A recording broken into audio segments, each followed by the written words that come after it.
அன்பான சகோதர சகோதரிகளே, தேவ பிள்ளைகளே, கிறிஸ்துவின் மனவாட்டிகளே, உங்கள் அனைவருக்கும் நம் ஆண்டவராக இயேசு கிறிஸ்துவுடைய கிருபையும் சமாதானமும் நம்மில் என்றும் உண்டாயிருப்பதாக. ஆமீன். இந்த நாளிலும் பரிசுத்த ஆவியான் வெளிப்படுத்துகிற சத்தியத்திற்காக நன்றி செலுத்துவோம். இந்த நாளில் ஆவிக்குள் வீடு. சரி, இந்த காரியத்தை குறித்து ஆதியாகமம் 16ஆம் அதிகாரம் 2வது வசனம்.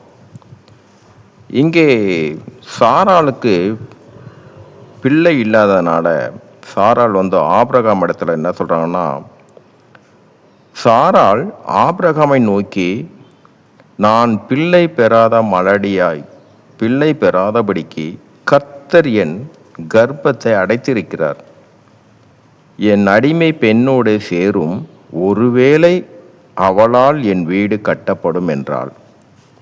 சாராவின் வார்த்தைக்கு ஆபிரகாம் செவி கொடுத்தான். இங்கே பார்த்தீங்கன்னா, இவங்க எல்லாம் அப்போ ஒரு வீட்டில் தானே இருக்கிறாங்க.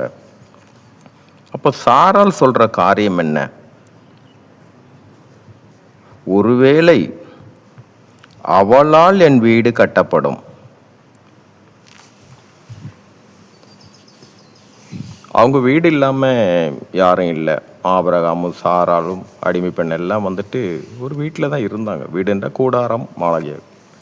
அப்போ இங்கே அவங்க சொல்கிற சாரால் சொல்ல வேண்டிய காரியம் வீடு. இது நாம் எண்ணுகிற போல இந்த வீடு என்பது செங்கல், மணல், ஜல்லி, சிமெண்ட் இதை கொண்டு உண்டாக்குவது உலகப்பூர்வமான வீடு. ஆனால் சாரால் சொல்லுகிற வீடு ஆலயம்.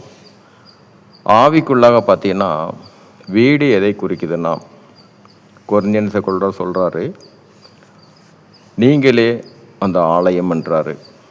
இங்கே ஒரு வீடு தேவன் எப்படியாக அதை ஏற்படுத்துகிறார் என்றால், ஒரு ஆலயமாக தான் ஏற்படுத்துகிறார். அந்த ஆலயத்துக்குள்ளாக எல்லாமே அதுக்குள்ளே அடங்கிறோம். ஆவிக்குரிய காரியங்களும், குடும்பம், சமாதானம், சகலமும் எல்லாமே ஆசீர்வாதம் எல்லாம் அந்த ஒரு காரியத்துக்குள்ளேயே அடங்கிறோம். இதை தேவன் பரலோக காரியத்தின்படி ஆலயமாக தான் அவர் ஏற்படுத்துகிறார்.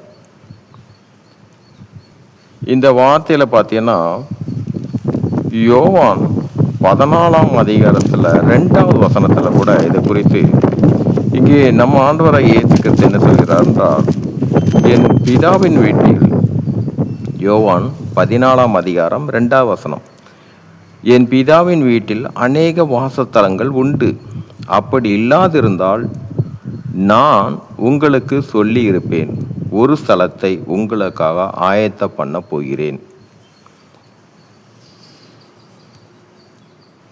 தேவனுடைய பிரசன்னமும் ஆவிக்குண்டான சகல காரியங்களும்,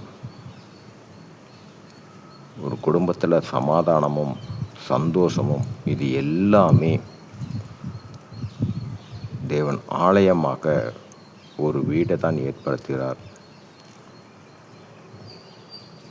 இப்போது அதே 1 கொரிந்தியர் 3ஆம் அதிகாரம் 16ஆம் வசனத்தில் என்ன சொல்கிறார் பார்த்தீங்கன்னா, நீங்கள் தேவனுடைய ஆலயமாய் இருக்கிறீர்கள் என்றும் தேவனுடைய ஆவி உங்களில் வாசமாய் இருக்கிறது என்றும் அறியாதிருக்கிறீர்களா?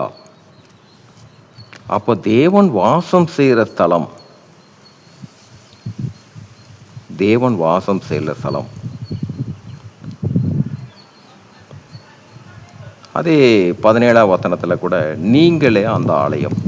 நீங்களே அந்த ஆலயம் என்றால் நாம் இருக்கும் இடம் எது?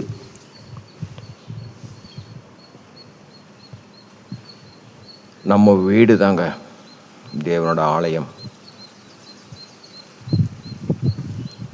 இங்கே சாரால் சொல்லப்படுகிற காரியம், அவள் மூலமாக என் வீடு கட்டப்படும் என்றால்,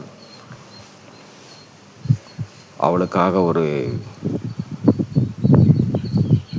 சமாதானம். அவளுக்கு ஒரே ஒரு குறைதான், குடும்பம். அந்த குடும்பத்தில் கணவன் மனைவி இருந்தால் அவங்களுக்கு எல்லா ஆசீர்வாதம் எல்லாமே இருக்குது, வசதி எந்த குறைவும் இல்லை. ஆனாலும் அவர்களுக்குள்ளாக ஒரு குறைவு எல்லாம் இருந்து கூட அவங்களுக்கு ஒரு குறைவு என்னவென்றால் பிள்ளை. அந்த பிள்ளை இல்லை என்றால் அது குடும்பமாக அல்ல. அந்த மனசில் அந்த கடைசி காலம் வரைக்கும் நம்ம எப்படி தான் ஒரு தத்து பிள்ளை எடுத்து வளர்த்தா கூட சரி, அந்த இடத்துல நம்ம சொந்த பிள்ளை அளவுக்கு நம்மளால் அவன் மேலே அன்பு காட்டத்தில் இருக்கும். அந்த அன்பு அங்கிருந்து எடுத்து வளர்க்குற பிள்ளை இடத்துலேருந்து வேறுபடும். அதே பார்த்திங்கன்னா நம்ம உலக போகிறவே நம்ம சொல்லுவோம், நீயும் என் பொண்ணு மாதிரி தாம்மா, நீயும் என் பையன் மாதிரி தான்ப்பா. பையன் மாதிரி, பொண்ணு மாதிரி, மாதிரி தான். என்னதான் அன்பு செலுத்தினாலும் மாதிரி தான். ஆனால் இங்கு சாரால் சொல்வது, வீடு கட்டப்படும் என்றால் அந்த குடும்பம், அந்த குடும்பத்துக்குள்ள அவளுக்கென்று ஒரு பிள்ளை வந்தாதான் அந்த குடும்பம். ஒரு ஆலயத்தில் விசுவாசிகள் வந்தாதான் அது ஆலயம். விசுவாசியே இல்லை என்றால், ஒருவரும் வரவில்லை என்றால் அங்கு என்னவா இருப்பார்னா அது ஆலயம் அல்ல. இது இங்கே வந்து பார்த்தீங்கன்னா வீடு என்று சொல்வது உலகப்பூர்வமாக செங்கலால் கட்டப்படுகிறது. ஆனால் அங்கே சாரால் சொல்லுகிற வீடு அது ஆவிக்குள்ளாக தேவனுடைய ஆலயமாகத்தான் தேவன் ஏற்படுத்துகிறார்.